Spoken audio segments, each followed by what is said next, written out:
Hello everyone, আসসালামু আলাইকুম। আজকে আমি আপনাদের সাথে শেয়ার করব মিষ্টি দিয়ে পরোটা আর মশলা পরোটা। তাই চলুন দেরি না করে মূল ভিডিওতে চলে যাই। আমি এখানে 1 কাপের মতো ময়দা নিয়ে নিছি, হাফ চামচের কম লবণ দিয়ে দিলাম আর একটু একটু করে সাধারণ তাপমাত্রার পানি দিয়ে সুন্দর একটা ডো বানিয়ে নিলাম। ডো বানিয়ে তেল মাখিয়ে ভালোভাবে মুথে নিয়ে 10 মিনিটের জন্য রেস্টে রাখবো। 10 মিনিট পরে মিষ্টি পরোটা বানানোর জন্য আমি দুটো রুটি বেলে নিব। আমি মিষ্টি পরোটাগুলো বানানোর জন্য কিন্তু ডিজাইন চাকু দিয়ে কেটে নিচ্ছি। চাইলে আপনারা গোল করে রুটি বানিয়ে নিতে পারেন। 2টা রুটি বেলে নিয়ে একটা আলাদা রেখে আরেকটার উপর দিয়ে দিব একটা মিষ্টি ভেঙে ভালোভাবে রুটির উপর দিয়ে ছড়িয়ে দিলাম। রুটির উপরে মিষ্টিগুলো ছড়িয়ে দেওয়া হলে আলাদা করে রাখা রুটিটা মিষ্টির উপরে দিয়ে দিব। এবার একটা কাঁটা চামচ দিয়ে সাইড দিয়ে আমি চেপে চেপে ডিজাইন করে নিব।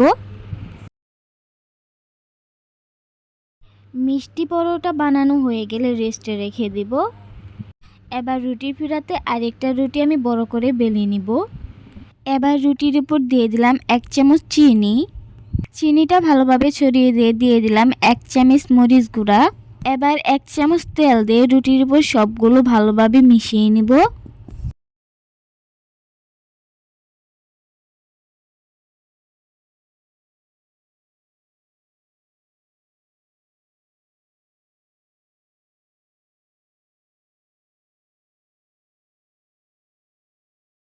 সবগুলো ভালোভাবে মিশানো হয়ে গেলে আমি ডিজাইন চাকু দিয়ে কেটে নিচ্ছি। চাইলে আপনারা সাধারণ চাকু দিয়েও কেটে নিতে পারেন। ভিডিওতে যেভাবে দেখতে পাচ্ছেন ঠিক সেভাবেই আপনারা কেটে নেবেন। আমি রুটিটা যেভাবে ভাঁজ দিয়ে নিছি ঠিক সেভাবে আপনারা রুটিটা ভাঁজ দিয়ে নেবেন।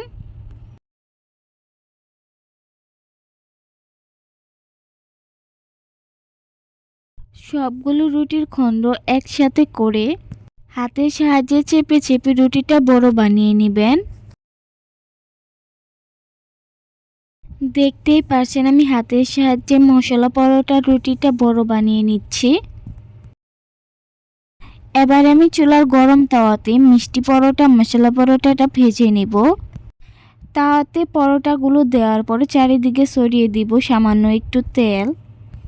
এবার এপিট ওপিট করে উল্টিয়ে আমি পরোটাগুলো ভেজে নিচ্ছি।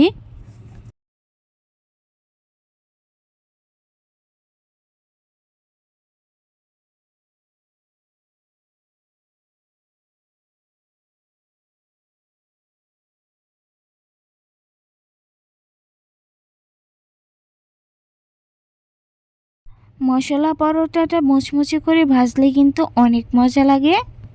তাই চেষ্টা করবেন পরোটাটা মুচমুচে করে ভাজতে।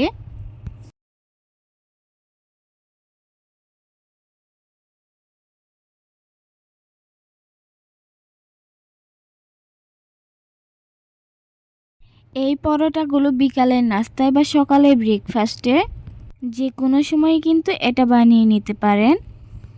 আর খেতেও কিন্তু অনেক টেস্টি। সবাই ভালো থাকবেন। আল্লাহ হাফেজ।